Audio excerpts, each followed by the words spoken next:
मैं सदन को फिर से आश्वस्त करना चाहता हूं, आपने राजनैतिक जीवन में अध्यक्ष महोदय,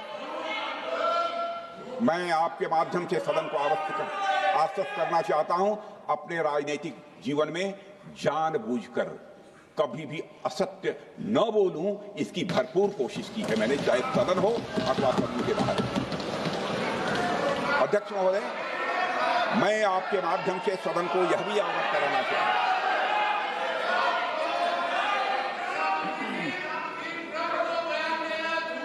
प्लीज बैठिए। आप क्यों खड़े? अध्यक्ष महोदय, मैं आपके माध्यम से सदन को यह भी अवगत कराना चाहूंगा कि सीमा पार करना या वहां की टेरिटरी कैप्चर करना इस ऑपरेशन का उद्देश्य नहीं था। ऑपरेशन सिंदूर प्रारंभ करने का मकसद था अध्यक्ष महोदय, उन टेरर नर्सरीज को खत्म कर देना जिन्हें पाकिस्तान ने बरसों से पाला पोसा था। और यह ऑपरेशन उन मासूम परिवारों को न्याय दिलाने के लिए लॉन्च किया गया था जिन्होंने पाक स्पॉन्सर्ड टेररिस्ट अटैक्स में अपने प्रियजनों को खोया था। हमारी सेनाओं ने सिर्फ उनको टारगेट किया जो इन आतंकियों को सपोर्ट करते हुए भारत पर हमला करने की कोशिश में लगातार शामिल थे। अध्यक्ष महोदय, ऑपरेशन सिंदूर का ओवरऑल पॉलिटिको मिलिट्री ऑब्जेक्टिव यह था कि आतंकवाद के रूप में प्रॉक्सी वार लड़ रहे पाकिस्तान को सजा दी जाए, और इसी वजह से आर्म फोर्सेस को पूरी आजादी दी गई थी कि वे अपने टारगेट खुद चुने और करारा जवाब दें। और इस ऑपरेशन का उद्देश्य कोई भी युद्ध छेड़ना नहीं था, बल्कि फोर्स के डिमॉन्स्ट्रेटिव यूज से एडवर्सरी को झुकने के लिए मजबूर करना था। 10 मई की सुबह जब भारतीय वायुसेना ने पाकिस्तान की मल्टीपल एयरफील्ड्स पर करारा प्रहार किया तो पाकिस्तान ने हार मान ली है अध्यक्ष महोदय, और हॉस्टिलिटी रोकने की कोशिश की। अब रोक दीजिए महाराज। उन्होंने एक कोशिश की, हमारे डीएमओ से बात की, महाराज अब रोक दीजिए, बहुत हो गया। यह पेशकश इस कैबिनेट के साथ स्वीकार की गई थी। सुने, रुकिए बता दो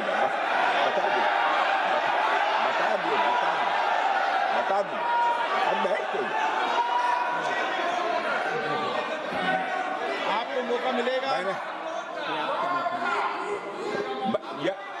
यह क्यों रुका, इसका पहले ही मैं पूरी तरह से वर्णन कर चुका है अध्यक्ष महोदय। मैं नेता प्रतिपक्ष को बहुत सम्मान के साथ कहना चाहता हूं कि कृपया एक बार मेरा पूरा भाषण पूछ लें। आपको प्रश्न पूछने की पूरी आजादी है, आप पूछ सकते हैं, मैं उसका उत्तर दूंगा। अध्यक्ष महोदय, 10 मई की सुबह जब भारतीय वायुसेना ने पाकिस्तान की मल्टीपल एयरफील्ड्स पर करारा प्रहार किया तो पाकिस्तान ने हार मान ली और हॉस्टिलिटी रोकने की उन्होंने पेशकश की। यह पेशकश इस कैबिनेट के साथ स्वीकार की गई हम लोगों के द्वारा कि यह ऑपरेशन केवल पाज किया गया है, स्थगित किया गया है। यह ऑपरेशन समाप्त नहीं हुआ है अध्यक्ष महोदय। अगर पाकिस्तान की ओर से भविष्य में कोई भी मिस एडवेंचर हुआ तो यह ऑपरेशन अध्यक्ष महोदय, मैं सदन को आश्वस्त करना चाहता हूं, दोबारा प्रारंभ हो।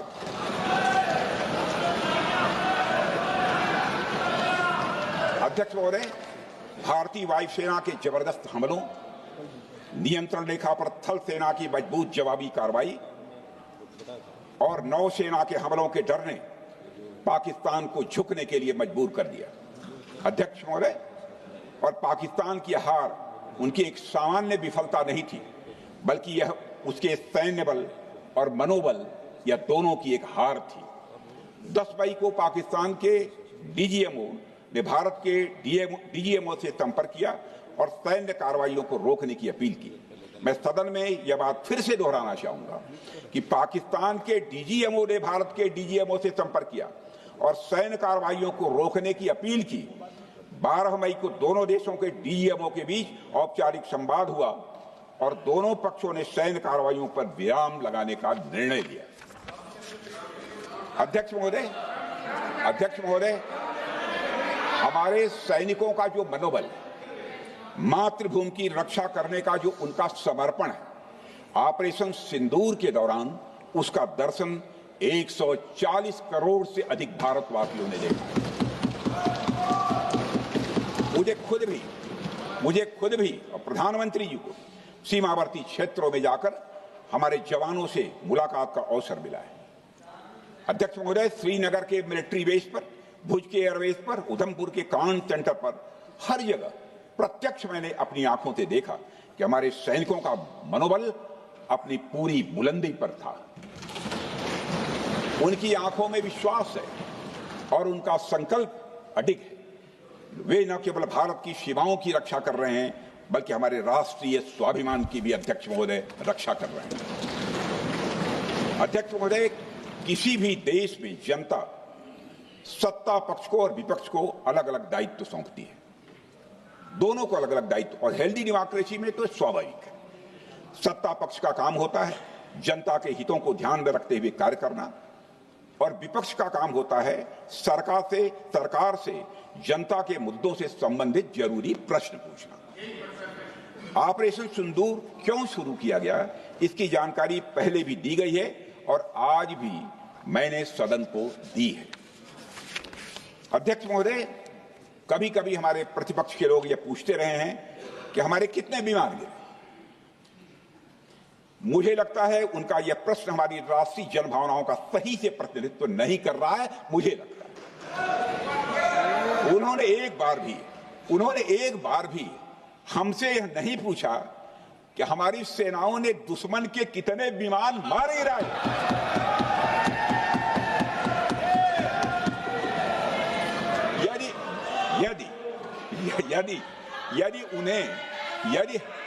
यदि उन्हें प्रश्न पूछना ही है अध्यक्ष महोदय, तो उनका प्रश्न यह होना चाहिए, क्या भारत ने आतंकवादी ठिकानों को तबाह किया? तो उसका उत्तर है हाँ।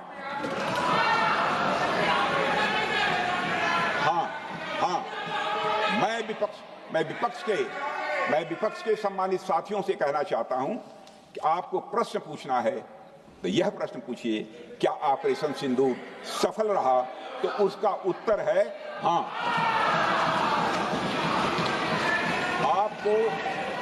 आपको प्रश्न पूछना है तो यह प्रश्न पूछिए कि जिन आतंकियों ने हमारी बहनों, हमारी बेटियों का सिंदूर मिटाया, क्या हमारी सेनाओं ने ऑपरेशन सिंदूर में उन आतंकियों के आकाओं को मिटाया? तो इसका उत्तर है हाँ। और आपको प्रश्न पूछना है तो यह पूछिए कि इस ऑपरेशन में क्या हमारे जाबाज सैनिकों को कोई क्षति हुई है? तो उसका उत्तर है नहीं। अध्यक्ष महोदय, लक्ष्य जब बड़े हो तो अपेक्षाकृत छोटे मुद्दों पर हमारा ध्यान नहीं जाना चाहिए। लक्ष्य बड़े हों तो छोटे मुद्दों पर, अपेक्षाकृत जो छोटे मुद्दे होते हैं कंपैरेटिवली, उन पर ध्यान नहीं जाना चाहिए, क्योंकि छोटे मुद्दों पर ही ध्यान देते रहने से देश की सुरक्षा और सैनिकों के सम्मान और उत्साह जैसे बड़े मुद्दों से ध्यान हट सकता है, जैसा कि विपक्ष के हमारे कुछ साथियों के साथ हो रहा है। अब चूंकि विपक्ष के मित्र ऑपरेशन सिंदूर को लेकर उचित प्रश्न नहीं पूछ पा रहे हैं, तो उन्हें मैं क्या बताऊं अध्यक्ष महोदय। मैं लगभग 4 डिकेड से अधिक समय से राजनीति में, सत्ता पक्ष हो या विपक्ष हो, अपनी पार्टी हो या दूसरी पार्टी हो, कभी भी किसी के साथ दलगत राजनीति को मैंने शत्रुतापूर्ण तरीके से जिंदगी में नहीं देखा है मैंने अध्यक्ष महोदय। इसलिए आज अगर विपक्ष प्रश्न पूछने में असफल है, मैं विपक्ष को उनके इस काम में थोड़ी सी मदद करना चाहता हूं।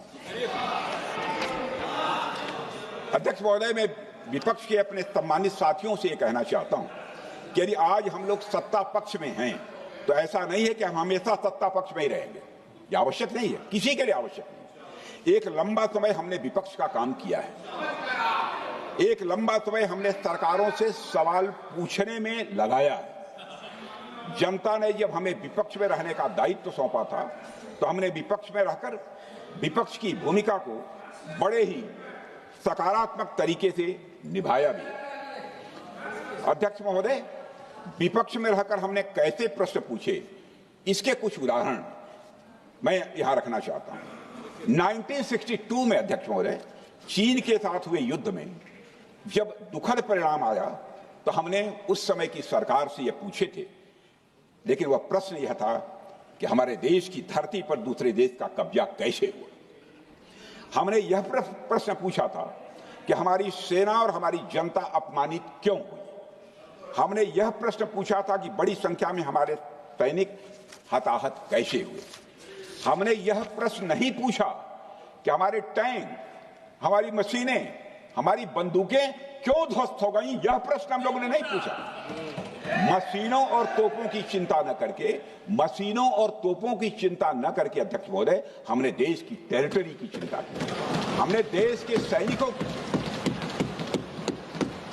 इसी तरह 71 के युद्ध में, 71 के युद्ध में जब हमने पाकिस्तान को सबक सिखाया, मैं उस समय की सरकार को मैं बधाई देना चाहता हूं।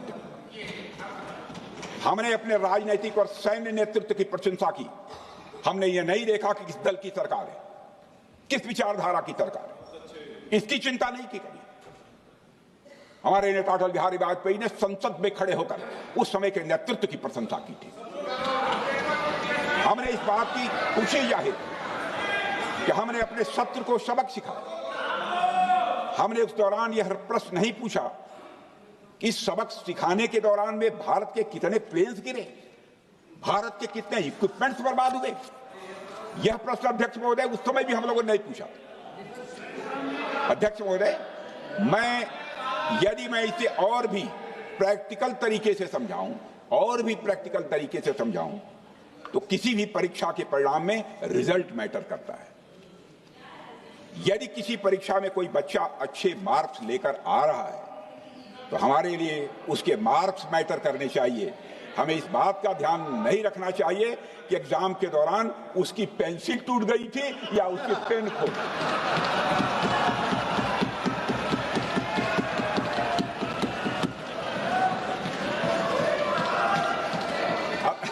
अध्यक्ष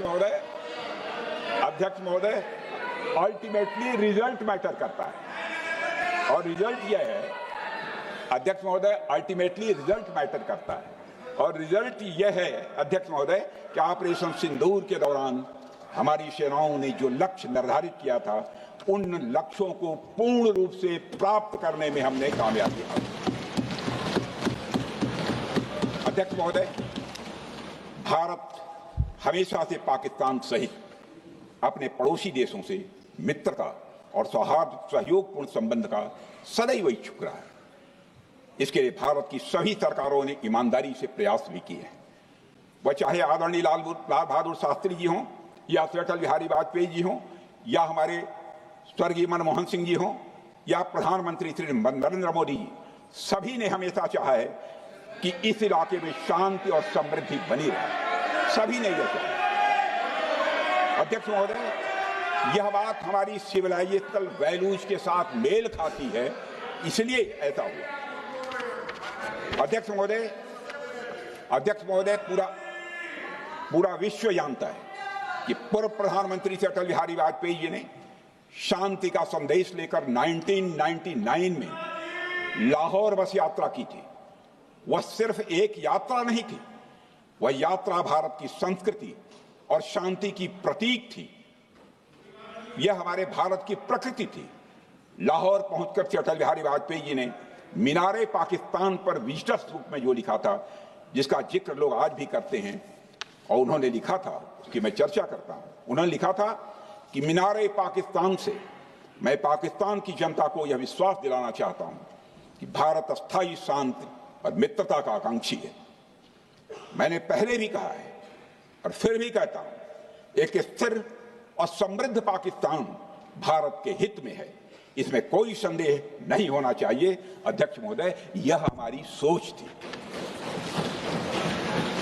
यह हमारी शांति की पहल थी। यह पहल हमारी हजारों साल पुरानी सांस्कृतिक चेतना हमारी नैतिक शक्ति और हमारी सभ्यता के उन मूल्यों से निकली थी जो शांति को शक्ति मानती है। अध्यक्ष महोदय, लेकिन हमारे शांति के प्रयास को हमारी नाइविटी, उदारता या सरलता समझ लिया गया। जब हम शांति के लिए कदम बढ़ा रहे थे, उसी वक्त पाकिस्तान कारगिल में घुसपैठ की साजिश रच रहा था। हम दोस्ती की राह पर थे तो वो षड्यंत्र की राह पर थे। जब हम मामला खुलकर सामने आया तो हमारे वीर सैनिकों ने इस घुसपैठ के खिलाफ कार्रवाई करना प्रारंभ किया, और जब भारत की जीत सामने दिखाई दे रही थी तो पाकिस्तान ने परमाणु युद्ध की धमकी दे डाली। अध्यक्ष महोदय, तब हमारे प्रधानमंत्री, तत्कालीन प्रधानमंत्री आदरणीय अटल बिहारी वाजपेयी जी ने कहा था, पाक सेना के परमाणु हमले से भारत का तो कुछ नहीं बिगड़ेगा, लेकिन पाकिस्तान दूसरे दिन का सूरज नहीं देख पाएगा।